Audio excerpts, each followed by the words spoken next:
kalau di satu akun tapi niche-nya beda-beda itu akan membuat konten kita itu susah naiknya. Dulu saya sempat rada susah membangun rasa percaya diri Ya, itu sebelum memulai, takut akan komentar negatif seseorang orang atau audiens kepada ya. kita gitu.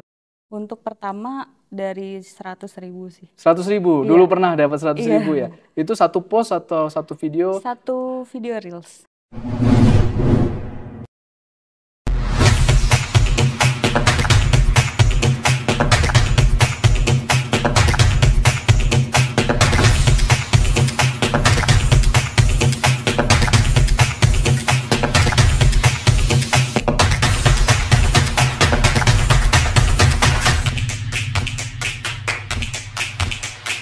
Halo teman-teman leaders, terutama mahasiswa.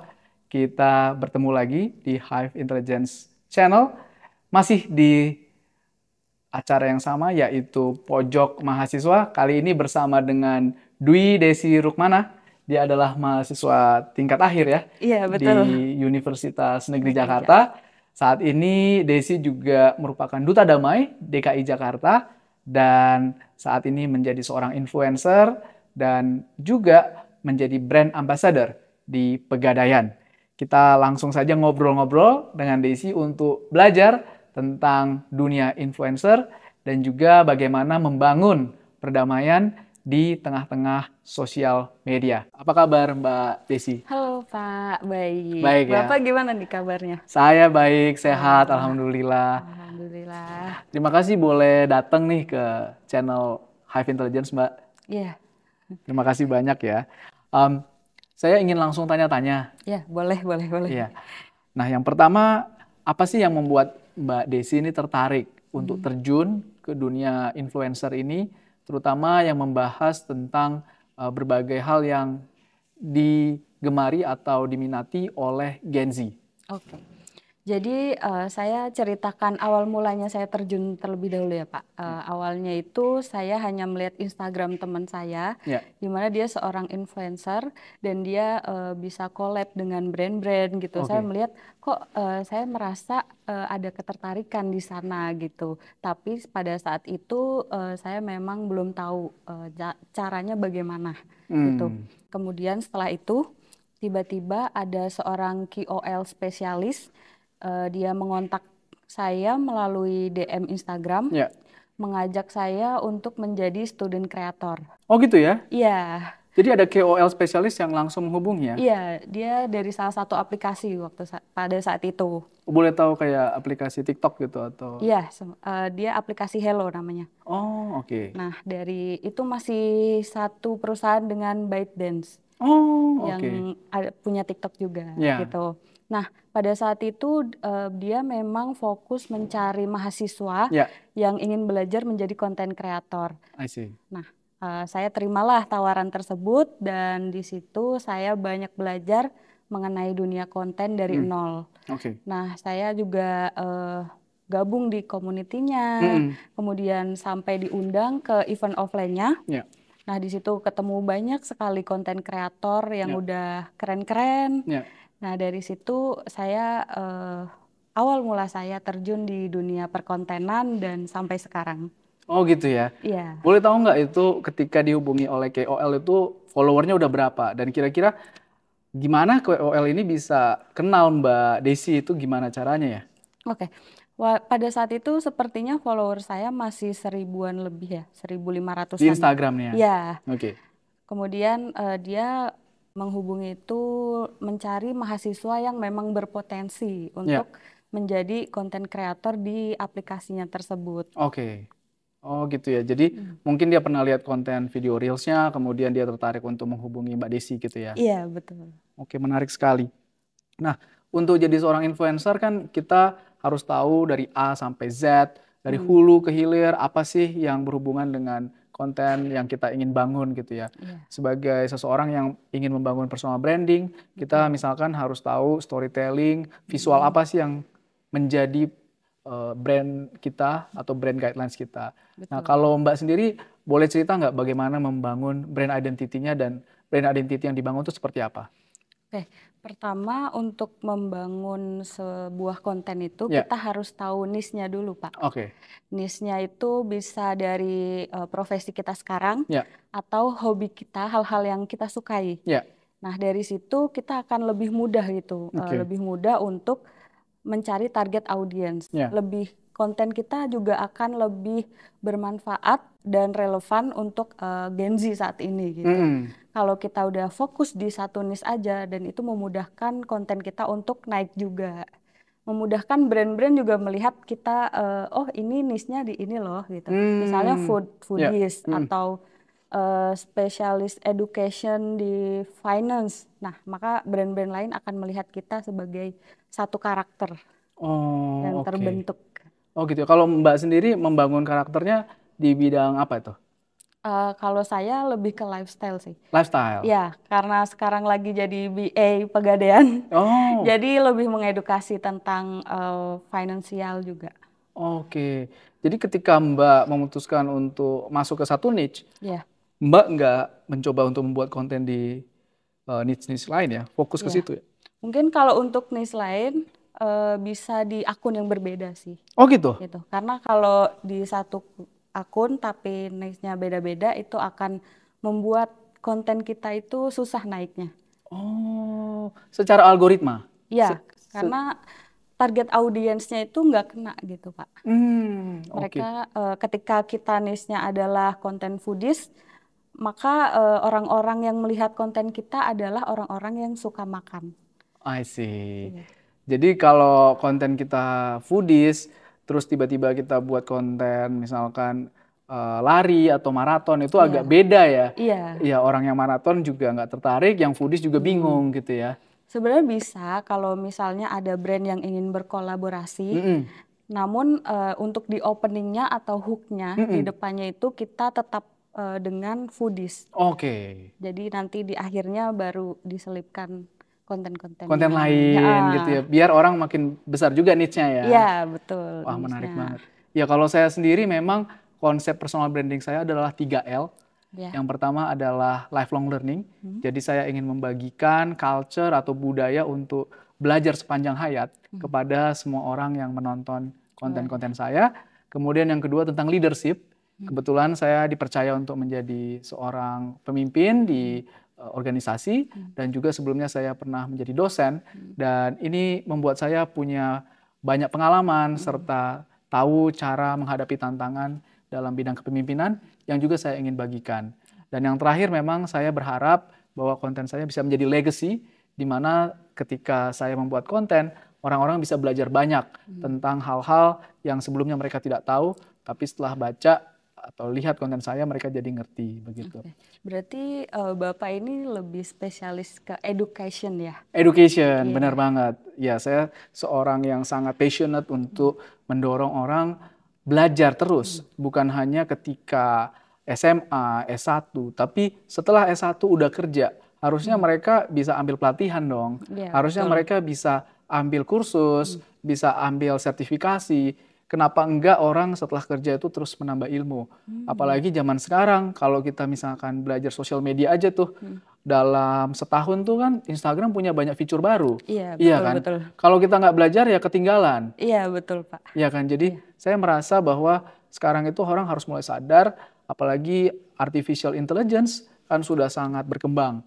Ketika artificial intelligence bisa melakukan banyak hal, Iya, kita bisa ketinggalan nih dengan cepat. betul. Dan banyak perusahaan sekarang udah mengurangi karyawannya loh, karena adanya AI. AI. Gitu Mbak Desi. Nah, kalau Mbak Desi sendiri tantangannya apa nih dalam menjadi influencer? Boleh cerita nggak? Oke.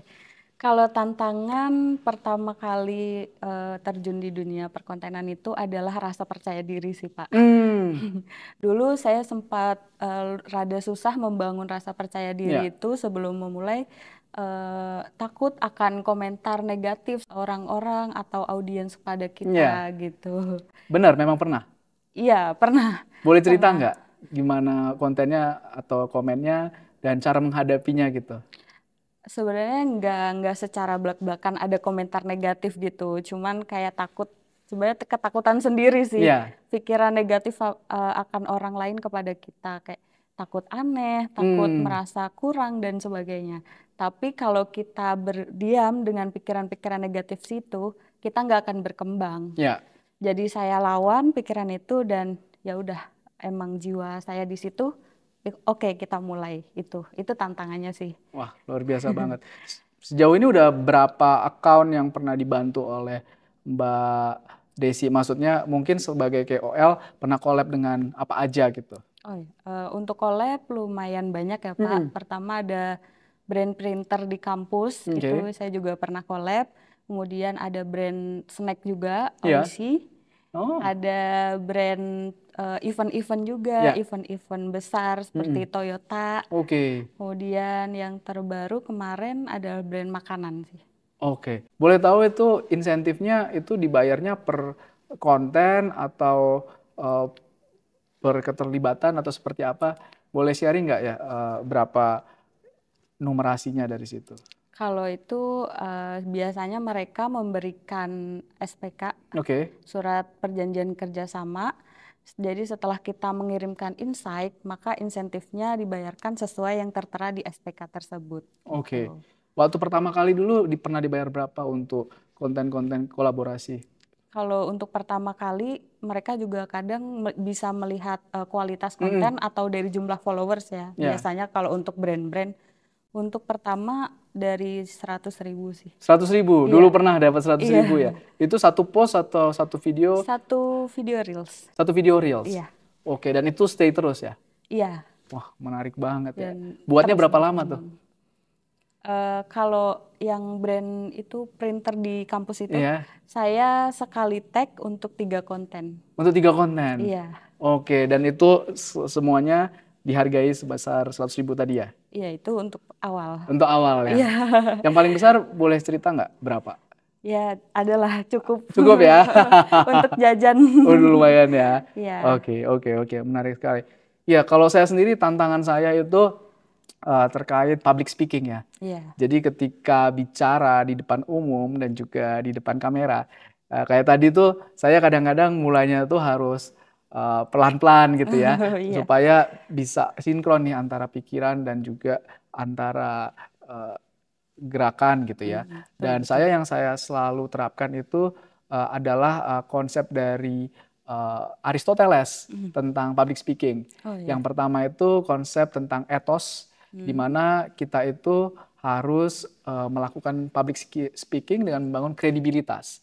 Jadi kita bangun kredibilitas di sosial media kita atau selama kita public speaking, bahwa kita ini orang yang benar-benar walk the talk gitu ya, bahwa kita ini sudah punya pengalaman sebelumnya. Iya. Jadi dengan adanya ethos itu, saya lebih pede nih untuk bicara karena orang yakin bahwa saya kredibel. Dan yang kemudian saya juga belajar untuk public speaking itu menggunakan konsep logos. Konsep logos ini artinya logika. Logika di mana saya berusaha menggabungkan beberapa ide. Misalkan ide tentang belajar terus dengan ide soal bagaimana saya bekerja begitu. Menghubungkan belajar dan bekerja itu sebenarnya dua konsep yang saling bisa menguatkan begitu. Iya. Kemudian yang terakhir adalah konsep soal pathos. Pathos itu kalau dalam ilmunya Aristoteles itu bagaimana kita bisa menggunakan emosi, menggunakan cara-cara untuk mendorong orang, memotivasi orang bisa memahami apa yang kita lakukan dengan membuat simpati, membuat rasa happy, joy, dan membuat orang ketika dia mendengar kita berbicara, dia merasa teryakinkan karena emosi dia digugah gitu. Jadi sejak saya belajar ethos, logos, dan pathos ini, saya semakin percaya diri menghadapi tantangan-tantangan saat bicara di depan sosial media begitu, Mbak. Menarik banget. Kalau dari Mbak sendiri menghadapi tantangan-tantangan tadi itu ada tips-tips nggak ya kepada teman-teman mungkin ketika memulai karir sebagai influencer, apa sih yang harus dilakukan supaya makin pede? Tips untuk yang baru memulai di dunia konten supaya makin pede itu yang pertama adalah jangan pernah berpikiran negatif, jangan pernah ngasih otak kita itu semua kata-kata yang negatif gitu Pak. Betul. Karena percaya nggak percaya energi positif itu kita sendiri yang bangun. Betul nggak Pak? Betul banget tuh ya. Iya, Ketika kita takut, makin negatif, makin nggak bisa ya. iya betul. Auranya juga bakalan negatif terus kelihatannya. Hmm. Nah, pertama itu saya melawan rasa takut saya, Mm-mm.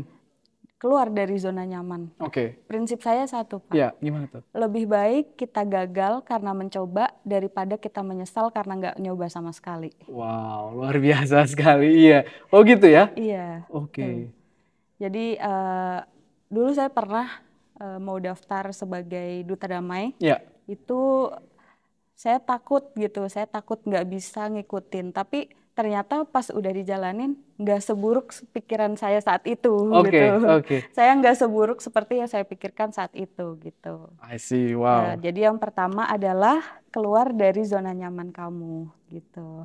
Luar biasa teman-teman. Jangan takut ya. Iya, Karena dengan kita punya pikiran positif, pasti bisa, pasti berhasil. Eh, betul. Asalkan kita lakukan, kita nggak akan menyesal.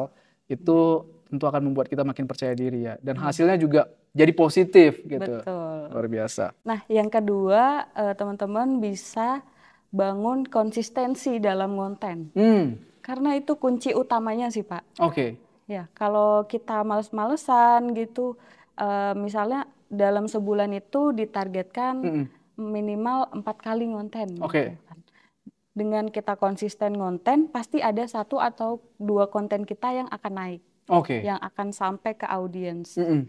itu kan. Dan paling susah sih itu, tantangan paling susah adalah membangun konsistensi, karena Hmm, pasti ada kesibukan-kesibukan lain, betul ya Pak? bener banget, bener banget. Bapak juga pasti selain membuat podcast ada kesibukan lainnya Ya, saya juga bekerja bekerja. kan Iya. di perusahaan dan saya mencoba untuk melakukan sosial media branding ini itu di sela-sela waktu senggang saya Nah, begitu di iya, weekend. betul. Jadi tipsnya yang kedua adalah konsisten. Konsisten ya. Ya, dan yang Wow. ketiga bangun niche kamu sejak kamu ingin mulai membuat konten. Oke. Wow, luar biasa banget ya. Jadi fokus aja ya Iya, jenis fokus. itu ya. Nah, em, Desi ini juga pernah aktif membuat atau mengorganisir 25 event lebih. Iya. Boleh nggak cerita ini kok banyak banget event yang bisa diorganisir ini? Keterampilan apa sih yang diperlukan untuk jadi istilahnya event organizer ini? Nah, sebenarnya 25 itu selama saya masa kuliah ya, Pak. Oh wow, Ya, iya, selama kuliah. Dan saya memang suka sekali mengorganisir event. ya, Jadi kalau dibilang Sabtu Minggu saya di rumah itu nggak bisa, oke. harus keluar. Harus keluar ya buat Iya. eventnya. Contohnya event-event apa aja itu? Kalau dulu event-event di kampus sih, dari Hmm, organisasi di kampus ya, gitu, dari event yang memang seminar hmm, atau memang event offline juga ya, ada. Keterampilan yang didapat sih, yang pertama saya itu dapat skill komunikasi. oke, Nah, sedikit cerita hmm, waktu magang di BPJS, Pak. oke. Waktu itu saya baru masuk 3 hari.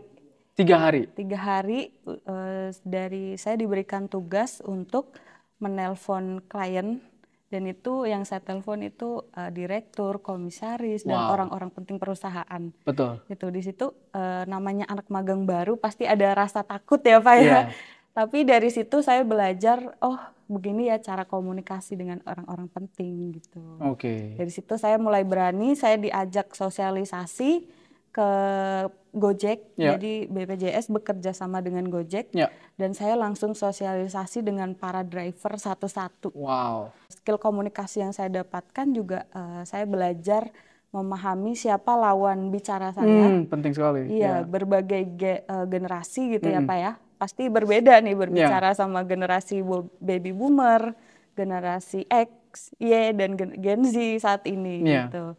Jadi skill komunikasi penting banget sih. gitu Itu ya. yang saya dapatkan.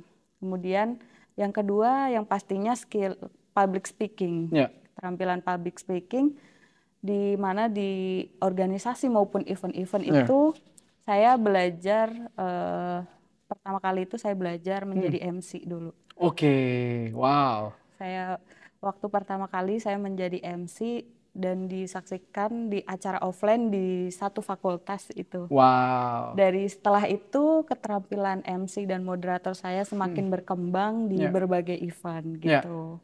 Kemudian saya juga belajar teamwork. Teamwork ya. Ya, pasti di dalam event ataupun di organisasi itu kan kita punya goals bersama. Ya, ya. Nah, membutuhkan tanggung jawab dan kerjasama yang baik antar anggotanya. Betul banget ya. Iya. Jadi komunikasi dan juga teamwork itu yang terasah ya ketika Iya, kita betul. membuat berbagai macam event atau kegiatan ya. Iya. Kemudian ada juga kolaborasi. Kolaborasi. Penting karena di zaman teknologi sekarang kolaborasi itu penting banget karena kita nggak bisa kerja sendirian. Betul nggak, Pak? Bener banget, bener banget. Semuanya itu kalau cuma sendirian kita bisa cepat memang, tapi kita nggak bisa membuat banyak hal yang punya impact gitu. Kita harus jalan atau bantu orang atau dibantu oleh tim kita supaya apa yang kita hasilkan itu bisa punya impact yang lebih luas ya. Betul. Contohnya sekarang saya bisa tahu nih, Bapak sharing-sharing, saya sharing-sharing jadi dapat ilmu baru. Luar biasa, bener banget. Jadi harus collab sering-sering ya. Betul. Nah, selanjutnya kalau soal sosial media, itu bisa nggak kita pakai sosial media untuk membantu mengorganize suatu event? Begitu. Ketika Mbak mau mengorganize satu event, bagaimana sih sosial media itu menjadi salah satu alat untuk mensukseskan event itu? Sangat bisa, Pak, jawabannya. Dengan teknologi yang berkembang sekarang, Pak, banyak sekali event-event yang sudah memanfaatkan sosial media maupun teknologi itu sendiri. Contohnya seperti event-event dari penjualan tiketnya, dari online, kemudian registrasinya pakai QR, kemudian untuk absen, dan dari situ juga kita akan tahu berapa jumlah peserta, lebih mudah untuk mengorganisir datanya. Di situ terlihat bahwasannya sosial media dan teknologi itu se-impact itu untuk event. Nah, selain itu kalau untuk fitur promosi sendiri, bisa juga nih ada tim markom ya biasanya di dalam sebuah organisasi. Itu bisa dengan sosial media. Kalau dulu kita mempromosikan event harus dengan brosur, harus dengan pamflet iklan, yang dimana jangkauannya hanya Jakarta saja gitu. Tapi kalau dengan adanya sosial media kita lebih luas jangkauannya, bahkan seluruh dunia bisa melihat event kita. Dari jangkauan, kemudian kita bisa berinteraksi langsung dengan audiens atau orang-orang yang kemungkinan tertarik dengan event kita. Nah, di situ kita bisa menjangkau lebih luas, berinteraksi, dan tentunya akan mendapatkan peserta itu lebih banyak juga. Wow, luar biasa banget ya. Tadi kalau pakai QR code maksudnya ketika kita mengundang orang, scanningnya ya, pakai QR code. Kemudian absensinya juga pakai QR code ya. Wow. Kalau tiket tuh sekarang udah bisa juga ya? Bisa. Jadi kita minta orang yang mau join event kita untuk bayar via aplikasi tertentu gitu ya? Iya bisa. Sekarang sudah banyak aplikasi yang bekerja sama bersama event-event untuk penjualan tiket sendiri. Penjualan tiket ya? Iya. Wow, sangat-sangat convenient ya.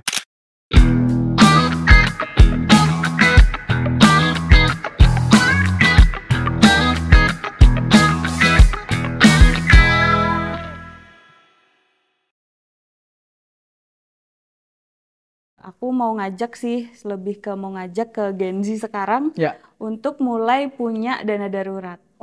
Karena penting banget menyisihkan kalau udah punya pendapatan, 10-20% mungkin pendapatannya disimpan untuk dana darurat. Terkait hoax sendiri, saya sudah baca di Kominfo juga, berita itu ada sekitar 312 isu hoax, dan kontennya udah 2.882. Kebanyakan itu dari Facebook ya, Pak ya. Wow. Biasanya ibu-ibu Facebook gitu. Saya pernah ikut workshop itu berita yang memang sudah ada judulnya. Itu judulnya bisa diedit loh, Pak. Berita yang sudah ada judulnya bisa diedit? Iya. Wow. Jadi terus di capture, di share dengan orang awam yang tidak tahu, pasti langsung di forward, forward, forward.